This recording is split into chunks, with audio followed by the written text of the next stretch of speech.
je suis à nouveau avec vous. J'espère que vous avez passé une bonne nuit.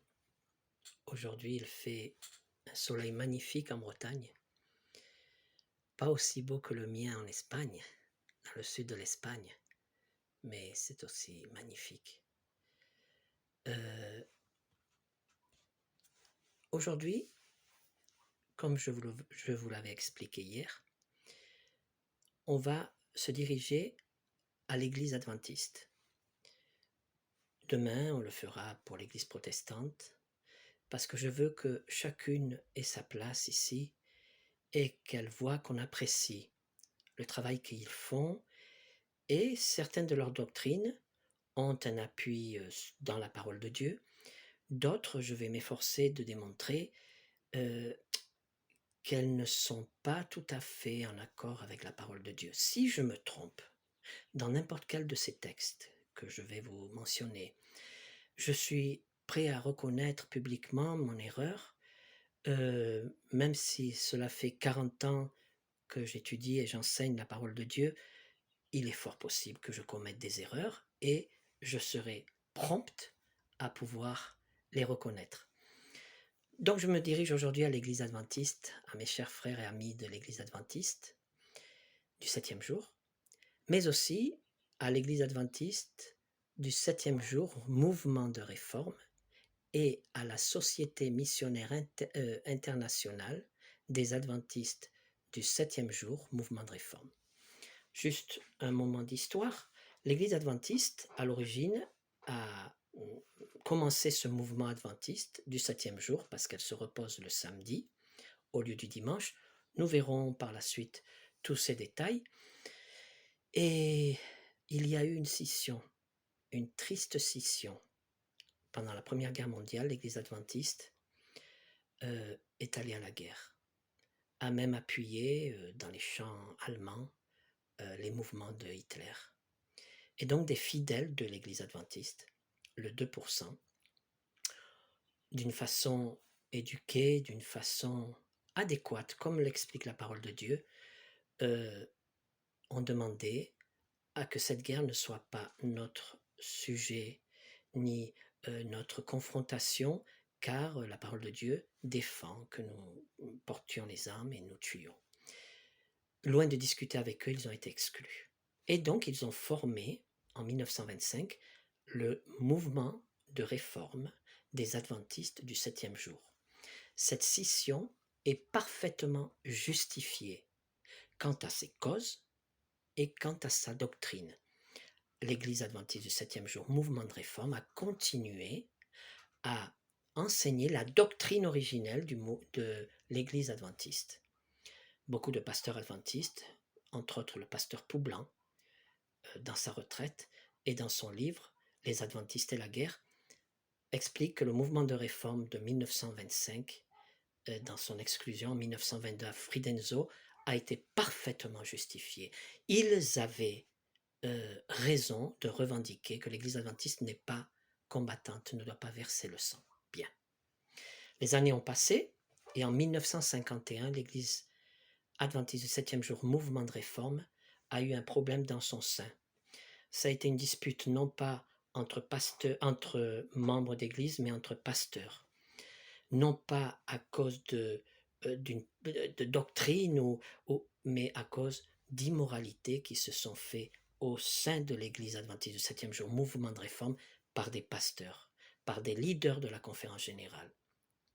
Et donc une fraction du mouvement de réforme s'est plaint, a essayé de donner une solution dans une conférence générale en 1951 à tous ces problèmes, et l'autre faction n'a pas voulu. Elle a voulu favoriser les pasteurs qui avaient commis de l'immoralité, qui avaient même volé, etc. Et donc, il y a eu une rupture. Il s'est trouvé qu'à partir de 1951-52, dans ces années-là, il y a eu deux mouvements de réforme. Le mouvement de réforme des adventistes du 7e jour avec la centrale à Renault aux États-Unis, et la Société missionnaire internationale des adventistes du 7e jour, mouvement de réforme, l'autre fraction, qui a pris sa centrale premièrement en Allemagne et ensuite elle est partie aux États-Unis. Pour ma part, connaissant parfaitement la situation, il y a 40 ans, j'ai choisi, comme adventiste, de suivre les pas du mouvement de réforme des adventistes du 7e jour, Renauk. C'est eux qui, justement, qui continuent les principes du mouvement adventiste de la réforme de 1925 et qui ont essayé par tous les moyens cette réconciliation. Tout au long de leur histoire, jusqu'à il y a quelques années, ils ont tout fait pour pouvoir réunir ces deux mouvements. Et ils n'ont pas réussi. L'autre partie, la Société missionnaire internationale des adventistes du 7e jour mouvement de réforme, ne veut pas une réconciliation. Elle veut des conditions qui ne peuvent pas être en conformité avec la parole de Dieu. C'est pourquoi j'ai milité avec le mouvement de réforme des adventistes du 7e jour de Renauk. Mon départ n'est pas dû à qu'ils ont apostasié, qu'ils ne gardent pas les principes, non, pas du tout. Ce sont des questions personnelles qui n'ont rien à voir, et je garde beaucoup d'amis dans le mouvement de réforme, j'ai beaucoup d'affection pour eux, et j'ai aussi des ennemis, oui, mais les amis sont beaucoup plus grands. Et donc, je veux exposer aujourd'hui un sujet qui est épineux pour la réforme, où j'ai milité, pour la Société missionnaire internationale, pour les adventistes du 7e jour, mais aussi pour les protestants, car c'est un message qui a pour fondement le peuple d'Israël. Et il va falloir chercher l'histoire d'Israël pour savoir si cette vérité que je vais exposer s'applique seulement au peuple juif ou nous sommes sous cette dispensation aujourd'hui. Donc nous allons faire la fête. Mais non pas la fête comme le font le reste du monde, avec leur fête de Noël, leur fête d'anniversaire, leur fête de jour de l'an. Nous allons voir si, dans la parole de Dieu, le peuple de Dieu peut faire la fête. Si Dieu lui a donné des fêtes où il peut se réunir, où il peut vivre des moments inoubliables. J'ai, pendant 2 ans, participé à Gibraltar avec une communauté juive très forte de leurs fêtes, de leurs cérémonies. La Pâque, la Pentecôte, la fête des expiations, qui renferme en elle la fête des cabanes et la fête des trompettes. C'est inoubliable. Avec des juifs orthodoxes, c'est inoubliable. C'est fantastique. J'en garde un souvenir magnifique. On oublie les problèmes, on oublie tout pour se rapprocher beaucoup plus de Dieu. Et la priorité, c'est la jeunesse. La jeunesse est reine dans ces moments-là. Et donc je voudrais que l'on parle de la loi de Dieu contre la loi et les traditions des hommes. Je vais pour cela employer une littérature que les adventistes de ces 3 groupes, pour ne pas les nommer, utilisent. Ce sont les écrits de Madame Ellen Goodwhite. Ces écrits, l'Église adventiste du mouvement de réforme les considère comme inspirés de Dieu. Je vous donnerai mon opinion à la fin de l'étude. Je vais laisser que les textes que je vais lire d'elle puissent vous convaincre.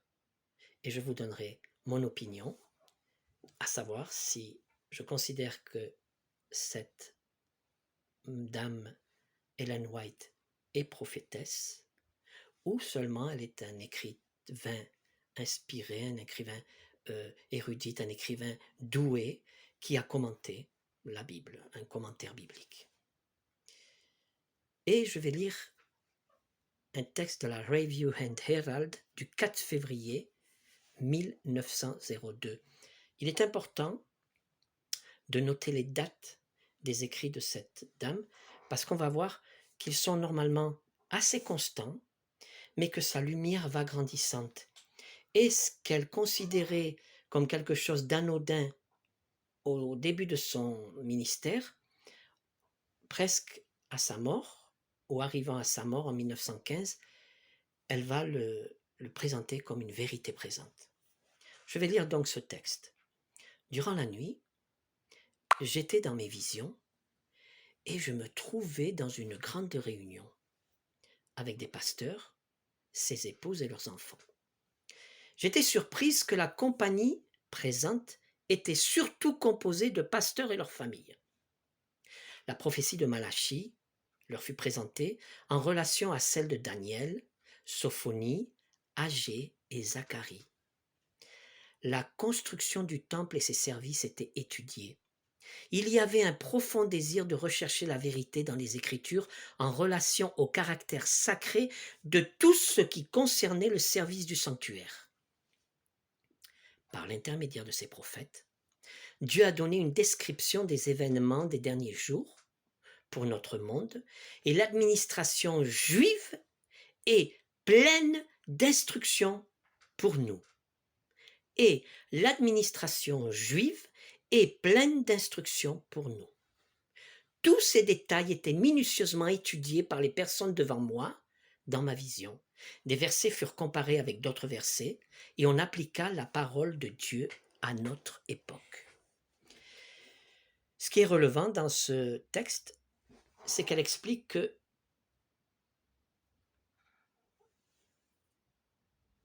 l'administration juive est pleine d'instructions pour nous. Et c'est ce que nous allons analyser dans cette étude. Sûrement, il me faudra demain aussi l'administration juive. Un autre texte de Madame Ellen White. La conduite de l'enfant, page 479. L'Éternel nous a fait connaître les statuts et les lois qui doivent gouverner tous les êtres humains. Ces préceptes qui ont été déclarés saints, justes et bons doivent former la norme pour agir dans nos foyers. Nous ne pouvons pas nous éloigner d'eux sans commettre un péché, car ils sont le fondement de la religion chrétienne. Nous allons donc voir quels sont ces statuts, quelles sont ces lois, quels sont ces préceptes qui sont déclarés justes et bons, que nous devons accomplir, sinon nous courons le risque de pécher. Et nous verrons que ces lois ne se limitent pas aux 10 commandements seulement. Il y a une infinité de statuts, de préceptes, d'ordonnances que le peuple de Dieu doit respecter et qui sont unis aux 10 commandements, car ce sont ces préceptes, ces ordonnances et ces lois qui nous mènent aux 10 commandements pour les comprendre et pour pouvoir les appliquer. Un autre texte. La tragédie des siècles, page 639. Dans son obsession pour dénaturer les statuts divins, Satan a perverti la doctrine de la Bible, de façon qu'il a incorporé des erreurs dans la foi de milliards de personnes qui professent croire dans les Saintes Écritures. Le dernier grand conflit entre la vérité et l'erreur n'est autre que la dernière bataille de la grande controverse, qui se déroule depuis trop longtemps concernant la loi de Dieu. C'est la grande bataille que nous devons réaliser maintenant. Ce conflit met en scène, d'un côté, la loi des hommes contre les préceptes de l'Éternel, entre la religion de la Bible et la religion des fables et des traditions des hommes. Dans ces études, nous allons découvrir aussi que Satan, par l'intermédiaire d'hommes, a institué des fables, des fêtes, des lois pour dénaturer absolument la vérité présente qui se trouve dans la parole de Dieu. Alors, est-ce qu'il y a une grande importance aujourd'hui de nos jours dans les jours que nous observons? Est-ce bien de garder Noël, les anniversaires, le dimanche, le sabbat, le samedi, 7e jour de la semaine, pour certains, et la Pâque, c'est ce que nous devons définir. Car un peuple triste n'est pas un peuple qui représente Dieu. Un peuple qui est heureux, comme le peuple d'Israël jadis au temps de Jésus, avec ses fêtes, est un peuple plein de joie et qui attire les croyants et les non-croyants. Dans Apocalypse chapitre 13, au verset 2, 5 et 6, Jean, le chapitre 13, nous enseigne qu'il y a une bête qui est semblable à un léopard et à qui le dragon donne son pouvoir, son trône et une grande autorité. Nous étudierons plus tard des prophéties d'Apocalypse, mais juste pour effleurer, cette bête semblable à un léopard à qui le dragon a donné son pouvoir, nous allons mettre de côté maintenant cette bête, mais le dragon, nous expliquerons avec toute humilité que c'est le mouvement qui a supplanté, le mouvement religieux qui a supplanté à l'Église apostolique l'autorité que Jésus lui avait donnée. Nous n'allons pas lui donner un nom maintenant, mais ce dragon est une institution religieuse qui a imposé, dès la résurrection de Jésus, sa doctrine, ses préceptes pour supplanter, les remplacer aux principes que Jésus avait donnés non seulement pour les Juifs, mais pour les païens ou les gentils ou les non-juifs. La bête que je vis était semblable à un léopard et ses pieds étaient comme ceux d'un ours et sa gueule comme une gueule de lion. Apocalypse 13, verset 2, versets 3, 4 et 5.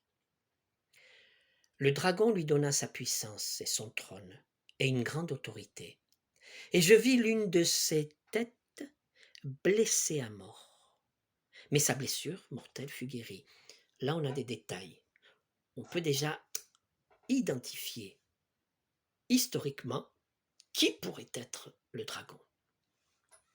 Et toute la terre était dans l'admiration derrière la bête. Et ils adorèrent le dragon parce qu'il avait donné autorité à la bête. Ils adorèrent la bête en disant « Qui est semblable à la bête? Qui peut combattre contre elle ?» Et il lui fut donné une bouche qui proférait des paroles arrogantes et blasphématoires. Et il lui fut donné le pouvoir d'agir pendant 42 mois.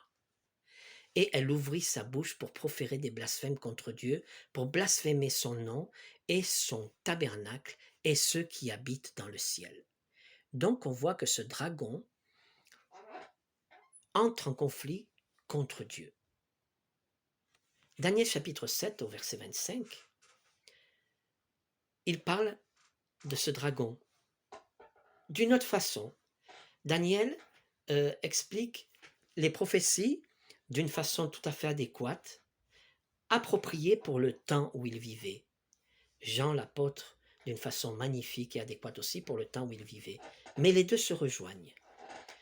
Et Daniel nous dit dans son chapitre 7 au verset 25, il prononcera des paroles contre le Très-Haut. Il opprimera les saints du Très-Haut. Il espérera changer les temps et la loi. Et les saints seront livrés entre ses mains pendant un temps des temps et la moitié d'un temps. Dans Apocalypse, on nous parle de 42 mois. Si on analyse ce temps avec la mathématique biblique, on se rend compte qu'un temps, des temps et la moitié d'un temps est la même période que décrit Jean dans Apocalypse. Et donc on peut savoir qu'on parle du même animal, du dragon, qui est figuratif. Ces animaux, dans Daniel et dans Jean, donnent allusion à des dénominations religieuses.